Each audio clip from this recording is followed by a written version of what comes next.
की आवाज बने और मेरे भाई और मेरी बहनें, मुअज़्ज़ज़ मेंबराने बार, जो अयूब आमरीत से लेकर आज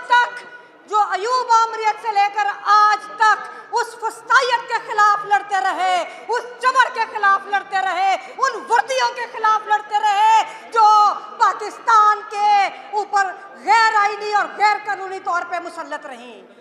ये जो एक आईनी पैकेज की बात हो रही है, ये अलहदा बात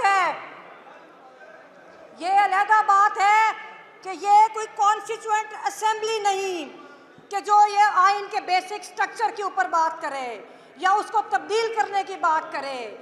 हम तो ये कहते हैं कि ये जो पार्लिमान है ये बूटों की मदद से वजूद में आई और इसकी कोई लेजिटिमेसी नहीं कि ये किसी किस्म की कोई कानून साजी भी करे। जिंदा है। ये बड़ा पाकिस्तान की आईनी और सियासी तारीख का एक अजीब वाक़या होने जा रहा था कि जब रातों रात हुकूमती वुज़रा और इस्टेब्लिशमेंट के करिंदे एक सर्कस लगाया हुआ था, कोई भाग दौड़ कर रहे थे और उनके हाथ में किसी किस्म का कोई मुसव्वदा नहीं था। मैं कहती हूँ कि ज़ियाउल हक कहा करता था कि ये जो पाकिस्तान का आइन है ये 12 सफ़ों की किताब है और ये जो उसकी बाकियात हैं वो वाकई उसको 12 सफ़ों की किताब बनाने जा रहे थे। इन्होंने जुडिशरी के ऊपर शब खून मारने के लिए, इन्होंने सुप्रीम कोर्ट को मैजिस्ट्रियल कोर्ट बनाने के लिए ये सारी तरमीम जो थी वो करने लगे थे। लेकिन पाकिस्तान के जो गयूर वुकला हैं, मुझे फ़ख्र है कि हामिद खान साहब की क़यादत में जो एक लॉन्ग स्ट्रगल है वुकला की, आप लोग डट के खड़े हुए, पाकिस्तान के अवाम डट के खड़े हुए और उनका ये जो मंसूबा था वो खाक में मिल गया। और कल मैंने सुना जो लॉ मिनिस्टर है, सबसे पहले तो मैं आबिद ज़ुबैरी साहब को सलाम पेश करती हूँ कि जिस तरह पिछले साल सुप्रीम कोर्ट बार एसोसिएशन ने उनकी क़यादत में वुकला की कॉज को आगे बढ़ाया और उनके जाने के बाद सुप्रीम कोर्ट बार एसोसिएशन शर्म और अफसोस से कहना पड़ता है कि एक कब्रिस्तान बन चुकी है। मुझे अफसोस से कहना पड़ता है कि ये एक सरकारी बार एसोसिएशन बन चुकी है। कल आपने देखा कि एक कन्वेंशन था जिसमें इन्होंने अपने चंद लोगों को बुला के, और लॉ मिनिस्टर तकरीर क्या कर रहा है, वो बात क्या कर रहे हैं, वो ये कह रहे हैं कि हम एजेंसियों से मिले, हम लोग इन कुव्वतों से मिले और उन्होंने हमें कन्फ्रंट किया। क्या मजाल है कि आपके मुलाजमीन जो कि पाकिस्तान के आइन के मातहत जो वज़ीर आज़म और मुंतखब हुकूमतों के मातहत हैं, वो इनको कन्फ्रंट करते हैं और इन्हें कहते हैं कि आपकी अदालतें सही काम नहीं कर रही।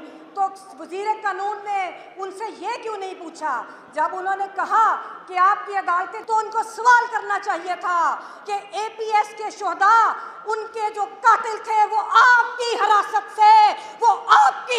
से फरार हुए थे, उसका जवाब दो। जिंदा है, जिंदा है, जिंदा है, जिंदा है। पाकिस्तान की जो ये क्लेम करते हैं कि नंबर 1 एजेंसी है, उसामा बिन लादेन आपके अपने घर से उठाया गया। क्या करदगी थी आप लोगों की। फिर वज़ीर कानून को ये सवाल पूछना चाहिए था इनसे कि इस्लामाबाद हाई कोर्ट पाकिस्तान की तारीख में बतौर इंस्टीट्यूशन पहली मर्तबा जजेस खड़े हुए और उन्होंने कहा कि ये एजेंसियां और ये फौज हमारे जुडिशल सिस्टम के अंदर मुदाखलत करते हैं। तो कोई पूछा, हुकूमत ने कोई कानून साजी उस हवाले से की? तो मुझे बड़े अफसोस के साथ ये कहना पड़ता है कि जिस तरह ये जमहूरियत को पामाल कर रहे हैं, हमारे वुकला ना इसको कबूल कभी किया है ना करेंगे। हमने मुशर्रफ आमरीत से लड़ के LFO की जो अमेंडमेंट्स थी जिसमें जजेस की जो रिटायरमेंट एज को बदला गया, हमने उसके खिलाफ मुकाबला किया और हम आज भी करेंगे। आखिर में मैं लाहौर हाई कोर्ट बार के सदर असद मंजूर भट्ट साहब और नायब सदर सरदार गैलन साहब को शुक्रिया भी कहती हूँ कि उन्होंने वुकला को मायूस नहीं किया और आज एक नई वुकला तहरीक का आगाज़ किया। उनके लिए तालियां। और बस आखिर में मैं एक गुजारिश करूंगी कि आज हर सूरत हमें बाहर निकलना है। आज हम रैली की सूरत में इन ईवानों को बता देंगे कि कोई रातों रात डिक्टेटर्स वाली अमेंडमेंट को हम तस्लीम नहीं करेंगे।